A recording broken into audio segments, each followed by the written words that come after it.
Você sabia que relacionamentos são um grande preditor para nós de longevidade, qualidade de vida? E aí a pergunta é, o que você acha essencial para ter um relacionamento saudável? Se você já teve dificuldade de se comunicar com um parceiro, com uma parceira, como você vive seus relacionamentos na sua vida? Seus relacionamentos são de qualidade, não são? Tudo isso a gente vai passar por aqui, nós vamos falar um pouquinho, a gente vai fazer uma série de vídeos sobre relacionamentos. Esse primeiro a gente vai falar de diferentes teorias sobre relacionamento e o que cada uma delas fala para nós, de como ter um bom relacionamento, e aí a gente vê se a gente consegue colocar isso em prática na nossa vida, né? Meu nome é Daniela. Eu sou Thaís. E você tá no tempo próprio.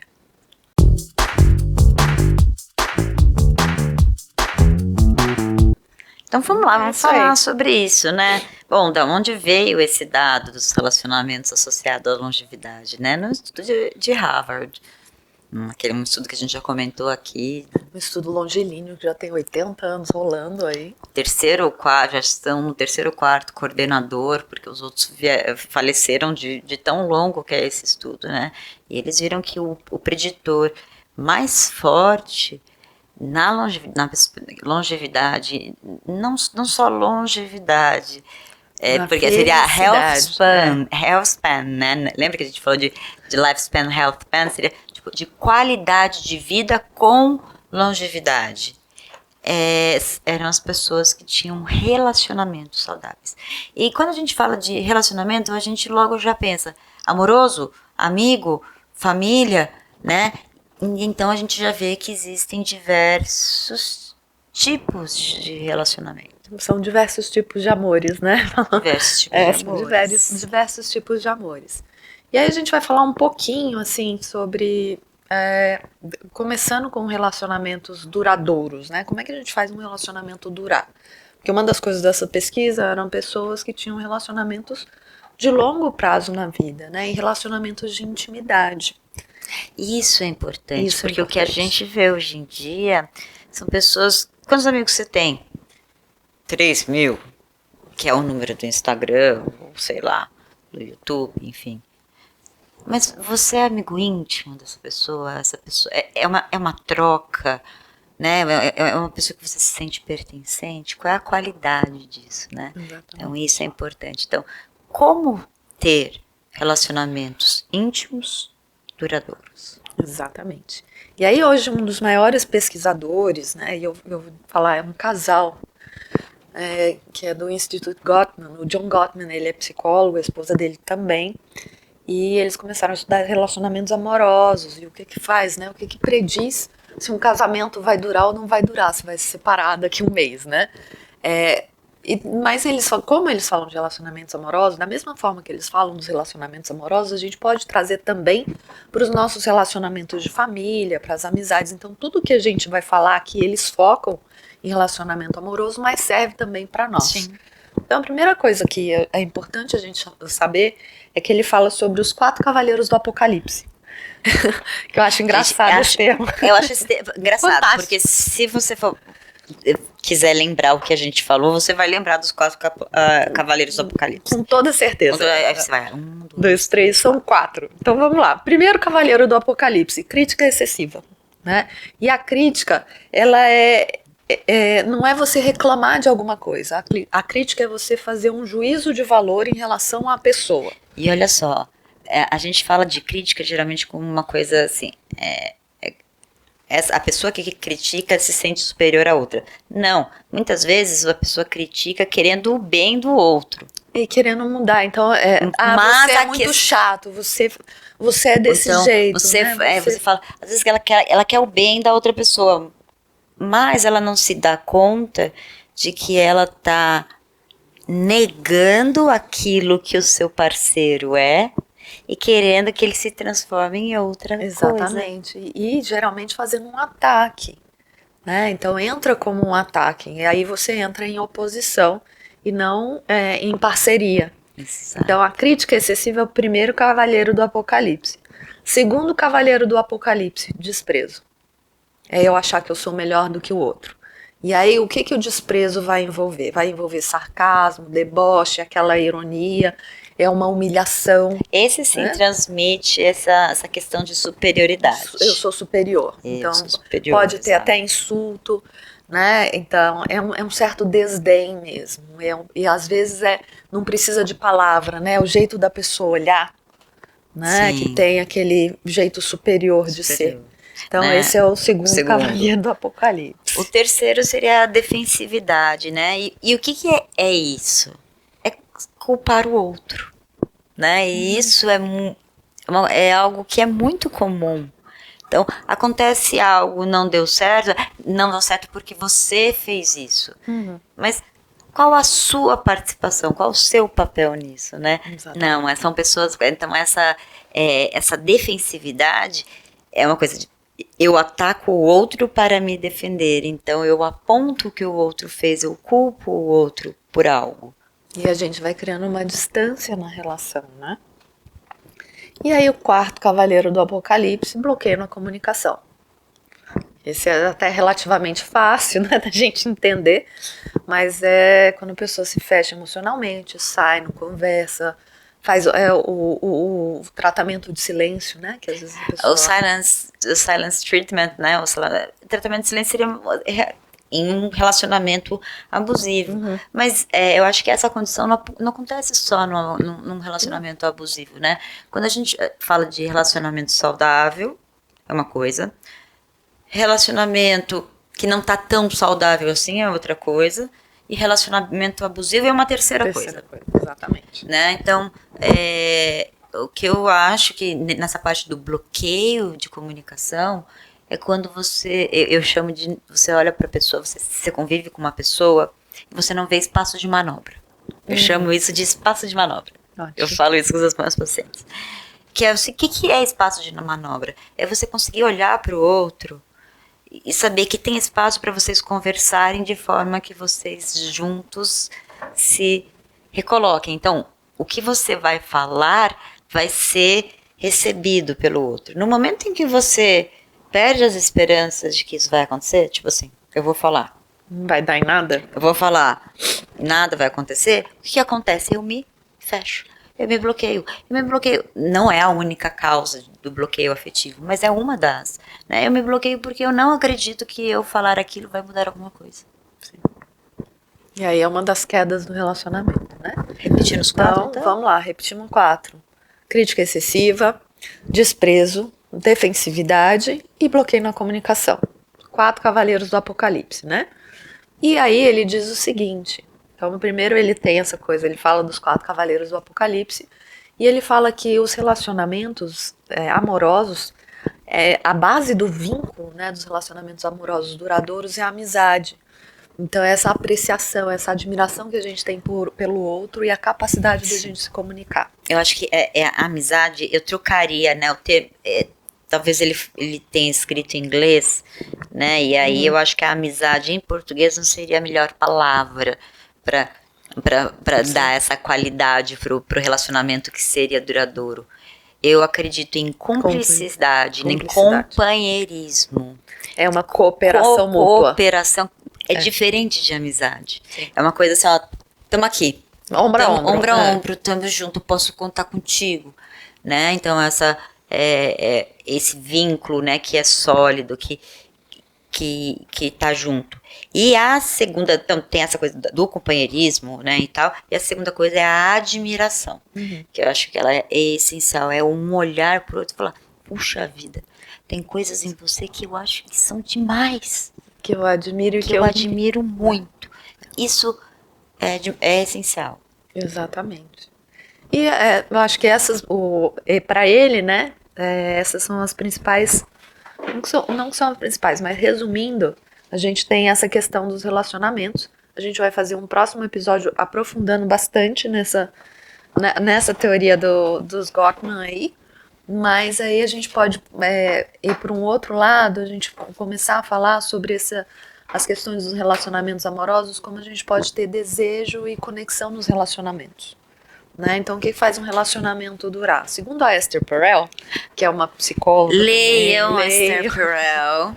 Aliás, ela é a terapeuta do que escreveu o Adam Grant. do Peter Attia. Do Peter Attia. Ela é a terapeuta do Peter Attia. Ela é terapeuta do Peter Attia. Ela é terrível, essa mulher. Ela é muito boa. Muito boa. Pra quem não, se você tiver muita preguiça de ler, tem TED Talk, tem um monte de coisa dela muito legal pra assistir, né? E ela fala que a gente sempre tem esse desafio, os relacionamentos têm sempre esse desafio entre segurança e desejo. Então, como eu mantenho a paixão, né? Num relacionamento de longo prazo? Essa é a grande pergunta dela. Né? O principal livro dela, que é o Made in Captivity, fala exatamente sobre isso. Então, como eu mantenho o desejo, o erotismo, tendo intimidade ao mesmo tempo? Né? Então, mas ao mesmo tempo ela fala das 3 fases do relacionamento, que a gente pode falar no próximo episódio, destrinchar essas 3 fases, porque vai mudar a forma como o erotismo é vivido. E o desejo são vividos em cada fase, porque é um relacionamento duradouro. Né? Veja bem, só para exemplificar, quando você conhece uma pessoa, se apaixona, é um tipo de desejo, é um tipo de erotismo. 6 meses depois é outra coisa completamente diferente. 20 anos depois é outra. Né? Então esse é o grande desafio dos relacionamentos, né? Então eu falo sempre, eu tenho alguns pacientes que eu falo, espera um pouquinho, deixa a paixão acabar, espera um pouco para tomar decisões, grandes decisões sobre relacionamento, porque eu gosto muito de uma frase que fala que a gente se apaixona por, mas a gente ama apesar de. Eu adoro essa frase. E a paixão, a gente se apaixona por todas as qualidades da pessoa, a gente olha, a gente fala, nossa, essa pessoa tal, é demais e tal, mas aí a gente ama quando a gente considera todos os defeitos, e entre fala, aspas. mesmo assim, tem coisas que eu não concordo, eu gosto dessa pessoa. Eu continuo querendo estar com ela. Exatamente. Então é essa diferenciação, né, que ela fala que a previsibilidade, ela pode matar o desejo. Mas a novidade e a curiosidade ajuda a manter o desejo vivo. Isso, isso é muito importante, né? Que não haja uma fusão entre essas duas pessoas, o que é muito comum. Aquele casal que faz tudo junto e não se permite fazer nada separado. E um vai virando o outro, né? E outra coisa que eu sempre digo também, que eu acho que assim, é muito chato a gente ser casado com a gente, né? Deve ser um saco. Então, quando uma pessoa vai virando muito, muito parecida com a outra, quando a gente vai fazendo tudo igual, a gente vai fazendo tudo junto e etc., chega uma hora que você fala, nossa, não tô casado comigo. Não tem espaço para curiosidade. Né? Exatamente, tô casado comigo mesmo. E nós não somos pessoas tão agradáveis assim quanto a gente pensa que a gente é, né? A gente tem essa ilusão que a gente é demais, mas... E é isso, a gente tem que manter a nossa individualidade dentro do sistema casal. Exatamente. Então, criando essas experiências individuais, buscando experiências novas juntos também, né? A gente pode ir criando esse espaço de estar junto, mas cada um também ser dono de si, vamos dizer assim. E ter a certeza que estão caminhando lado a lado. Exatamente. Então a gente vai usando as duas coisas juntas, né? Então ela diz, olha, os casais que eles se aventuram fora da rotina juntos, mas vão experimentar atividades diferentes, também eles vão relatando maior satisfação na relação, né? Não só a gente fazer atividade diferente juntos, mas isso, tipo, eu vou lá e eu vou sair, e eu vou vir aqui gravar com você, vou trabalhar, e meu marido está aqui, né? Ele está fazendo outra coisa lá, as coisas dele. Então, mas aí a gente se encontra e a gente vai se contar um pro outro, e isso é legal também. Sim. Né? Ou entro no meu ciclo de maratona aí, vou lá, corro a maratona, mas eles não estão correndo comigo, mas eles fazem parte daquilo, de tudo isso, de né? toda uma estrutura para isso. Então, isso é muito importante. E aí, falando de uma outra pessoa dentro da psicologia, a gente tem o Robert Sternberg. Robert Sternberg. É difícil falar o nome dele. Que ele diz... Você é boa pra caramba pra falar de nome. Mas tem uns que não são bons. Ele fala sobre a teoria triangular do amor. E ele propõe 3 elementos fundamentais assim, para o amor. Que ele fala que é a intimidade, a paixão e o compromisso. Eu não gosto de triangulação. Não, é que é uma teoria minha, tá, gente? Eu acho que triangulação é termo. a triangulação que o Robert É Sternberg outra coisa. está propondo não é a triangulação de Amorosa, relacionamento que a gente fala, não pode nem até de amigos mesmo, né?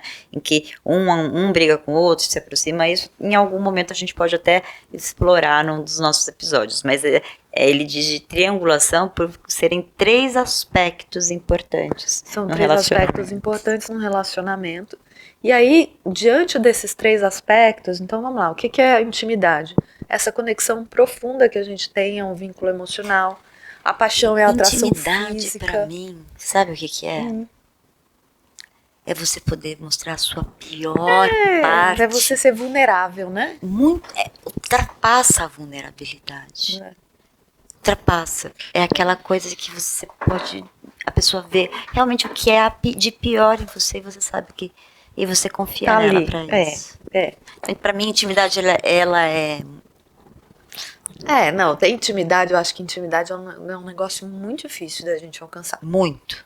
Inclusive conosco. Sim. Né? A gente tem um monte de gente passando pelo mundo aí sem ter intimidade nenhuma consigo. Verdade. Então, realmente, intimidade é a gente olhar pra todas as partes feias. É você confiar no outro pra mostrar, pra compartilhar. Olha, isso, eu odeio isso em mim. Isso não é bonito, Isso não é bonito. Não só no sentido de só contar, mas de repente, você me ajuda a mudar isso? E de viver junto, né? A paixão é essa atração física mesmo, é coisa da carnal. Mas biologicamente ela não é sustentada, né? Não é sustentada, isso aí vai entrar depois. E o compromisso é essa decisão que a gente faz cotidiana de manter o relacionamento, de estar com a pessoa, né? E aí, diante disso, ele fala que existem os diferentes tipos de relacionamento que vão variar dependendo de como esses 3 fatores se encaixam. Então, por exemplo, há um tipo de amor, o amor romântico, é intimidade mais paixão, né? Tanto que o amor romântico ele não dura muito. O amor romântico ele padece rapidinho, né? A gente se esquece muitas vezes que Romeu e Julieta aconteceu em 3 dias, né? É um negócio assim, né? Eu acho que eles estavam bem para os dias de hoje, né? Exatamente. Né? O amor companheiro é a intimidade mais o compromisso, né? Que é essa coisa de a pessoa sabe, ela tá lá e ela escolhe todo dia tá ali. Aí ele fala amizade, é só intimidade, não tem a paixão. Eu acho que pode ter um compromisso ali, né? E ele fala que existe também a ausência de amor, em que não existe nada disso. Então, aí a gente tem as relações utilitárias. Né? Então, nenhum dos 3 a gente tem uma relação que às vezes se estabelece por uma utilidade. Eu preciso de você nesse momento, então a gente tem uma relação aqui que ela se estabelece nessa questão. Sim. Então, temos esses diferentes tipos de relação. Tem mais também. Estou só dando alguns exemplos. Mas o ideal seria... aí que tá, né? Não tem o ideal. Não tem o ideal. Eu acho que talvez a gente possa migrar, mas eu acho que a questão do novo, a paixão, eu acho que é a mais desafiadora, né? Num relacionamento sustentado aí de muitos anos. Porque se torna amor, mas ao mesmo tempo a paixão de ela tempos em tempos ali nesse relacionamento é importante, né? Então... que eu acho que é aí que a Esther Perel fala, a gente precisa das novidades, né? Pra manter essa paixão. Sim. Pra de vez em quando vir uma faísquinha assim de compaixão. Sim. Por isso ela fala também da segurança, quando você tá totalmente seguro... Exatamente. Você não liga. Não liga. Então, aí vai ficando aquele relacionamento que você fala, ai, o que eu tô fazendo aqui mesmo? Né? E aí a gente tem uma grande questão, eu acho, de todos os relacionamentos, né, da maioria dos relacionamentos. Então, veja, a gente tem essas formas de apego, né, de como a gente vai fazer relação, como é que a gente faz esse relacionamento durar. E aí a gente falou lá no começo dos 4 cavaleiros do Apocalipse, então a grande questão é essa, como é que eu resolvo um conflito sem criticar a pessoa, sem desprezar, né? Sem bloquear emocionalmente. Eu tenho uma... Marshall. A Dani sabe o que eu quero dizer com isso. Comunicação não violenta. Comunicação não violenta. Gente, comunicação não violenta, eu falo, não é blasé. Comunicação violenta, pra mim, é... Todo mundo tem que ler, todo mundo tem que estudar, gente, por favor. Quer falar os itens da comunicação não violenta? Não, eu não sei os itens. Não. Vamos lá, como é que a gente se comunica? Tem regra, gente, vamos lá, o que eu faço, o que eu entendo como a minha, o que saber sobre comunicação não violenta transformou as minhas relações. Ao invés de atacar o outro, eu falo pro outro o que eu senti a partir da ação do outro. Sim. Dessa forma, o ator sou eu, não o outro. Sim. Esse é um dos itens, né? Eu acho o que principal. Esse é o principal. Muito importante. Esse é o cerne da coisa. Eu não tô criticando a pessoa. Eu não tô falando que se o que ela fez tá certo ou tá errado. O que eu tô falando é a forma como eu me senti a partir daquilo que ela disse. Se ela se importa comigo, se ela quer que eu me sinta de uma forma diferente, ela vai mudar isso. Sim. Ou não.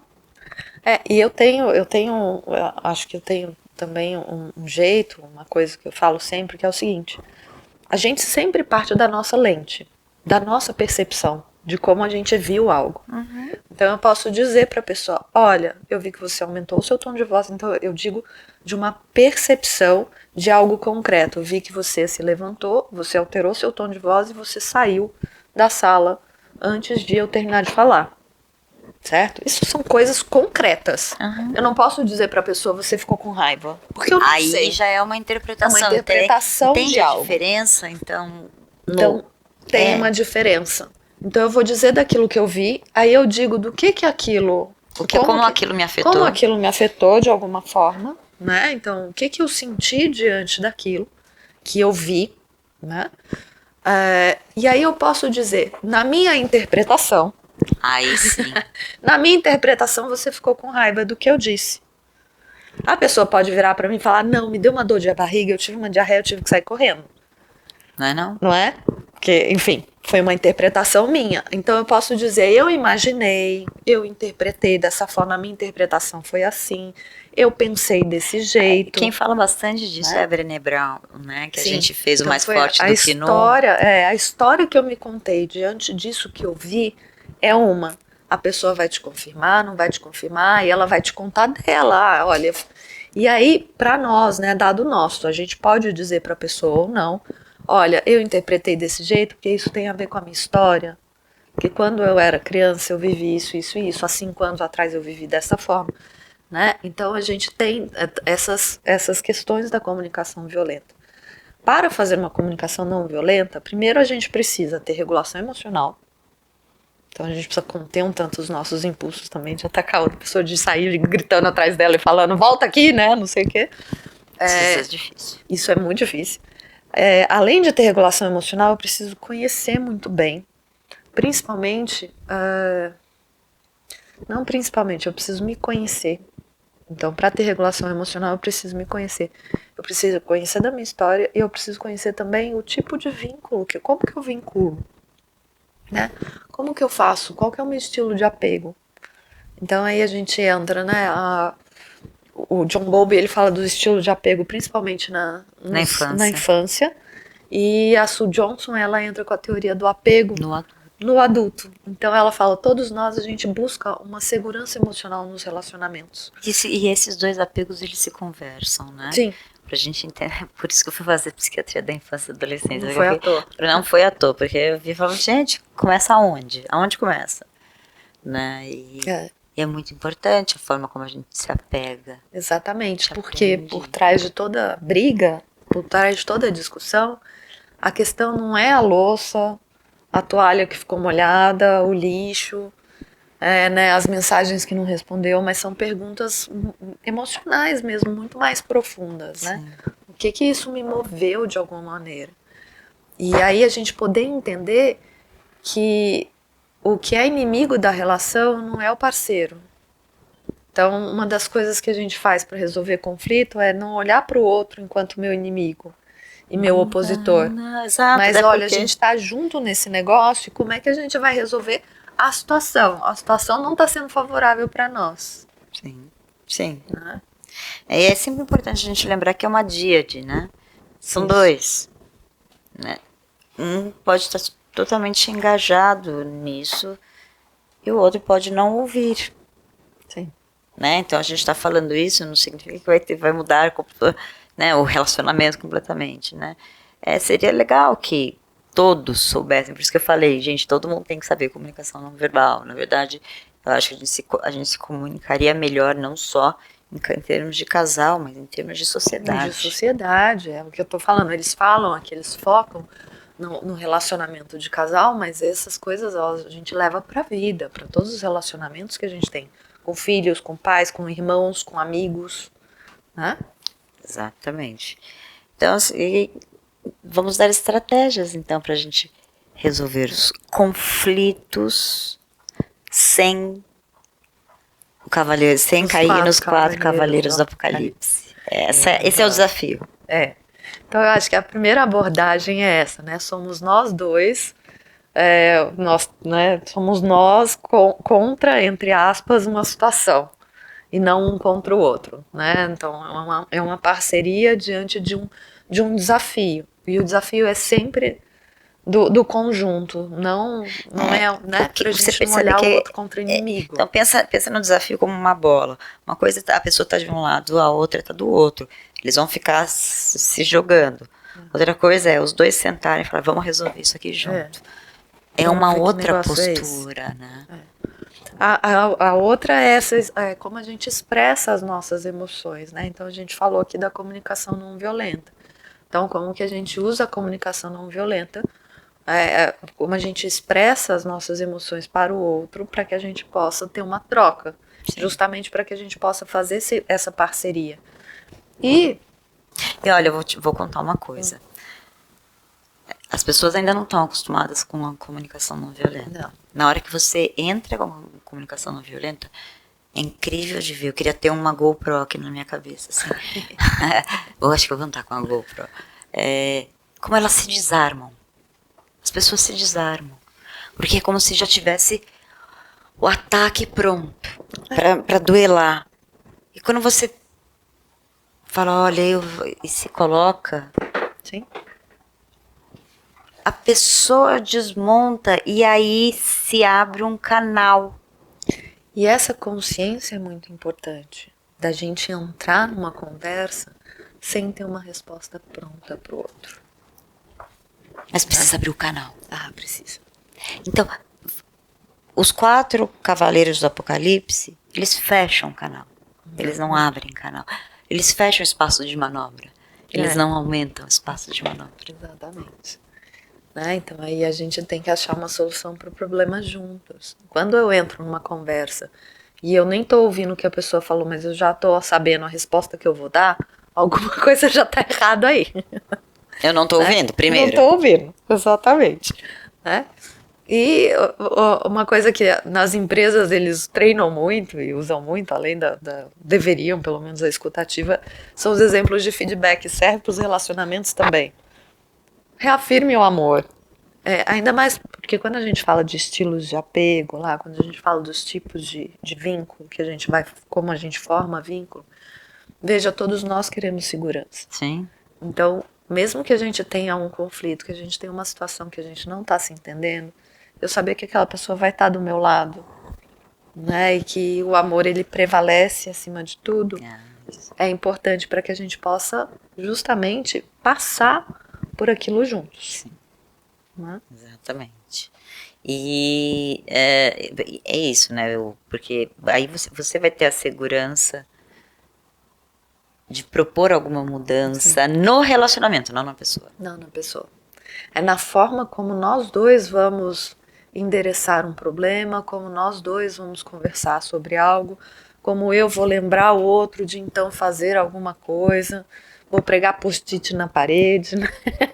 Sei lá, a gente vai achando soluções criativas para as coisas muitas vezes, né? E eu acho que uma das principais coisas que funcionam é quando a gente sabe da segurança do vínculo, né? Então eu falo, né, com os meus irmãos, né?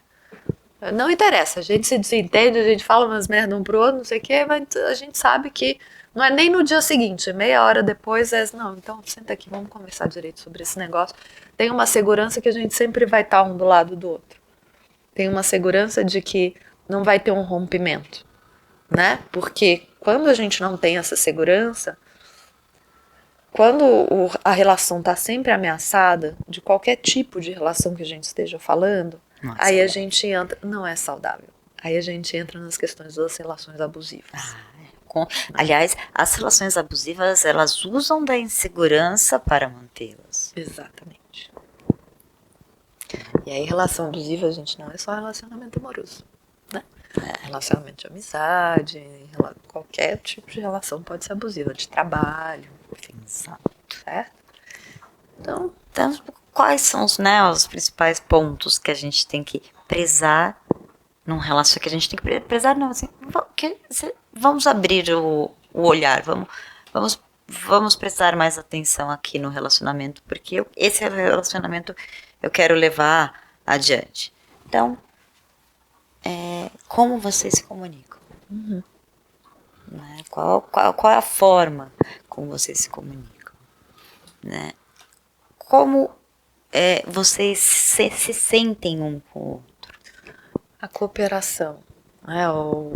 Essa não é só cooperação, né? Você falou uma palavra boa. Companheirismo. Companheirismo mútuo, né? Exato.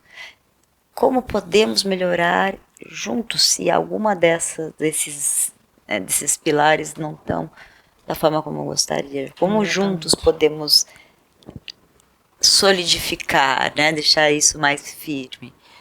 Eu acho que isso é muito importante. Como resolver os conflitos de forma construtiva.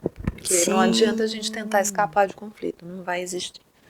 Né? Não vai ter. Aí vocês estão chato, né? Não, é no conflito também, né, que a gente amadurece, que a gente desenvolve, que a gente forma coisas novas, né? E aí a pergunta para você que tá aí em casa é o que você vai testar disso, né? No seu relacionamento, qual dessas coisas você tá disposto a testar, tá disposto a fazer? Bom, eu já saí sabendo dos 4 cavaleiros do Apocalipse. Né, pra gente ficar de olho. Foi boa, Dani. Então, bom, se você gostou desse episódio, se você está interessado em como se relacionar com as pessoas, em saber mais dicas, funcionamento dos relacionamentos, não perca os nossos próximos episódios nesse assunto.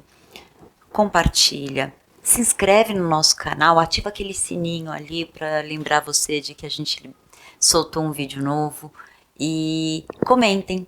A gente quer saber muito o que vocês têm a dizer e o que vocês querem que a gente fale.